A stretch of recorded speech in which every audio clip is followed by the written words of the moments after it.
بسم اللہ الرحمن الرحیم۔ السلام علیکم پیارے اسلام کے پیارے پیارے دوستو، امید کرتے ہیں کہ آپ خیریت سے ہوں گے۔ اللہ رب العزت سے دعا گو ہے کہ اللہ پاک آپ کی تمام مرادیں، دلی مرادیں پوری فرمائے، آمین ثم آمین۔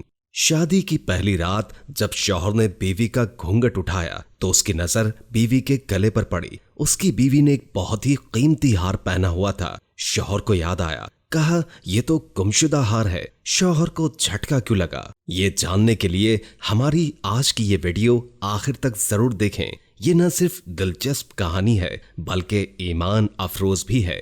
تمام دوست یہ مختصر سی ویڈیو آخر تک ضرور دیکھیں۔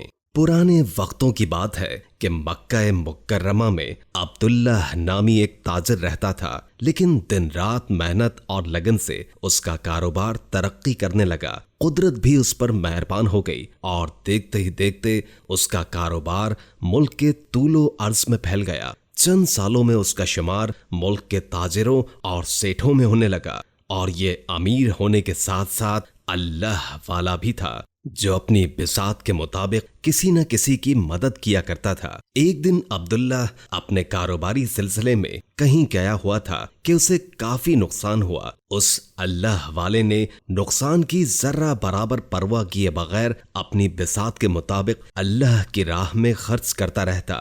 وہ جانتا تھا کہ دنیا کا مال سب عارضی ہے، اس کے مال کا اور جان کا کوئی بھروسہ نہیں، کب اور کہاں نکل جائے۔ اس لیے عبداللہ کی ہر ممکن کوشش ہوتی کہ کسی سوالی کو خالی ہاتھ نہ بھیجا جائے۔ دولت کا کوئی بھروسہ نہیں ہے، یعنی آج ہے تو کل نہیں ہے۔ یہی معاملہ عبداللہ کے ساتھ بھی ہوا۔ اس کی تجارت کو کسی کی نظر لگ گئی، اسے آئے دن نفع کے بجائے نقصان ہونے لگا۔ رفتہ رفتہ نوبت یہاں تک پہنچی کہ لاکھوں کروڑوں میں کھیلنے والا شخص کوڑی کوڑی کا محتاج ہو گیا۔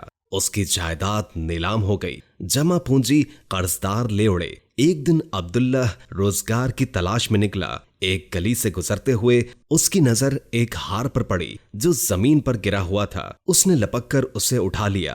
وہ ایک نفیس اور قیمتی ہار تھا۔ اس نے سوچا کہ قدرت نے اس کی مدد کی ہے، اس ہار کو فروخت کر کے وہ چند دن آرام سے گزار سکے گا۔ لیکن جلد ہی اس نے اس خیال کو جھٹک دیا۔ اس ہار کے مالک کے بارے میں سوچنے لگا کہ وہ اس کی گمشدگی پر کتنا پریشان ہوگا۔ عبداللہ کو اپنی حالت سے اس بات کا اندازہ تھا کہ جس کا نقصان ہوتا ہے اس پر کیا بیتتی ہے، لہٰذا دل ہی دل میں ارادہ کیا کہ میں اس ہار سے اپنا ذاتی نفع اٹھانے کے بجائے اس کے اصل مالک تک یہ ہار پہنچا کر چھوڑوں گا، اور یوں دل میں پکا ارادہ کر لیا کہ میں اس سے اپنا نفع نہیں اٹھاؤں گا۔ عبداللہ نے عہد کیا کہ وہ اس کے مالک کو تلاش کر کے اس کی امانت اس کے حوالے کر دے گا، اور انہی سوچوں میں گم تھا کہ اچانک فضا میں حرم کعبہ سے بلند ہوتی ظہر کی اذان گونجی۔ اس نے اپنا رخ اللہ کے گھر کی طرف پھیر لیا۔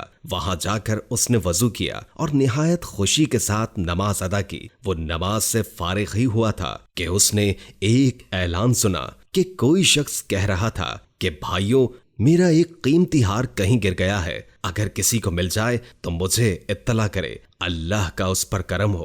عبداللہ نے یہ اعلان سنا تو چونکا۔ اس نے اعلان کرنے والے شخص کو اشارے سے اپنی طرف بلایا اور اس سے پوچھا، کیا آپ اپنے گمشدہ ہار کی کچھ علامات بتا سکتے ہیں؟ کیونکہ اکثر لوگوں کی چیزیں ایک جیسی ہوتی ہیں۔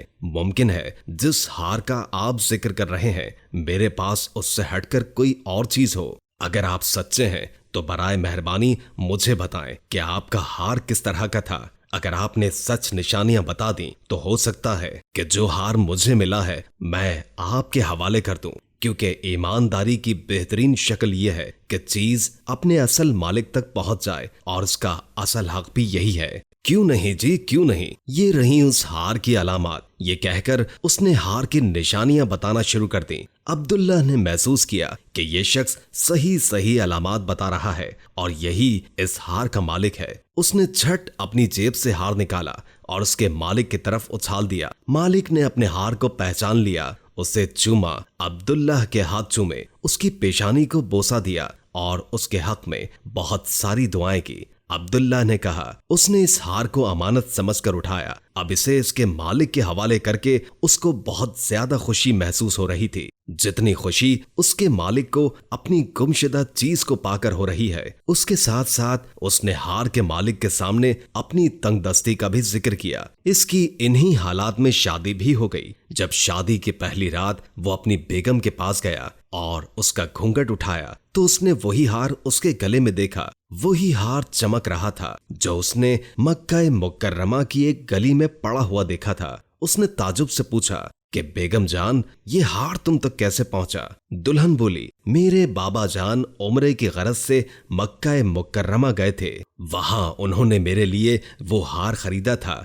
وہ بتایا کرتے تھے کہ یہ بہت قیمتی ہار ہے، اس کی حفاظت دل اور جان سے کرنا، کیونکہ یہ ہار مجھ سے ایک بار گم ہو گیا تھا جس سے وہ بہت پریشان ہوئے تھے۔ انہوں نے حرم پاک میں اس کی گمشدگی کا اعلان کیا، جسے سن کر ایک نیک دل اور دیانتدار نوجوان نے یہ ہار لا کر انہیں دیا تھا۔ بابا جان اس جوان کے حق میں بہت دعائیں کیا کرتے تھے۔ ایک دن انہوں نے مجھے کہا کہ اللہ تجھے بھی مکے کے اس نیک اور دیانتدار نوجوان جیسا خاوند عطا فرمائے۔ دلہے کی آنکھوں میں خوشی کے آنسو آ گئے۔ اس نے جذباتی آواز میں کہا ارے نیک بخت، آپ کے بابا جان کی دعا قبول ہو گئی۔ مکہ مکرمہ کے جس جوان کو یہ گمشدہ ہار ملا تھا اور اس نے اس کے مالک تک باحفاظت پہنچایا تھا، وہ میں ہی تھا۔ سچ ہے کہ نیکی کبھی رائگاں نہیں جاتی، اس کا صلہ ایک نہ ایک دن ضرور ملتا ہے، خواہ وہ دنیا میں ملے یا آخرت میں۔ دوستو، نیکی صرف اور صرف رضائے الہی کے لیے ہونی چاہیے۔ اکثر لوگوں کو شکوہ کرتے سنا ہے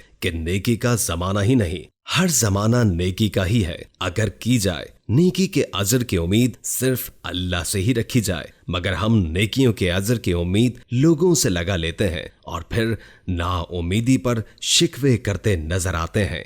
بے شک سبحان اللہ، ایمان والوں کے لیے اس میں بہت اچھا سبق ہے۔ اللہ ہمیں بھی اور ہماری ویڈیو دیکھنے والوں کو بھی ایسی سچی ایمانداری کرنے کی توفیق عطا فرمائے۔ اور جن لوگوں نے کامنٹ میں دعا کے لیے کہا، اللہ سب کی دعائیں ان کے حق میں قبول فرمائے، آمین ثم آمین۔ بے شک اس قصے میں تمام انسانوں اور بالخصوص مسلمانوں کے لیے بڑا سبق اور عبرت ہے۔ اللہ عز و جل سے دعا ہے کہ ہم سب کو دین سیکھنے اور سکھانے کی توفیق عطا فرمائے۔ ویڈیو اچھی لگے تو لائک کر کے شیئر کر دیں اور اچھا سا کامنٹ کر دیں۔ جزاک اللہ۔ پھر کسی نئے موضوع کے ساتھ آپ کی خدمت میں حاضر ہوں گے۔ اللہ رب العزت سے دعا گو ہے کہ اللہ پاک آپ کی تمام مرادیں، دلی مرادیں پوری فرمائے، آمین ثم آمین۔ اللہ حافظ۔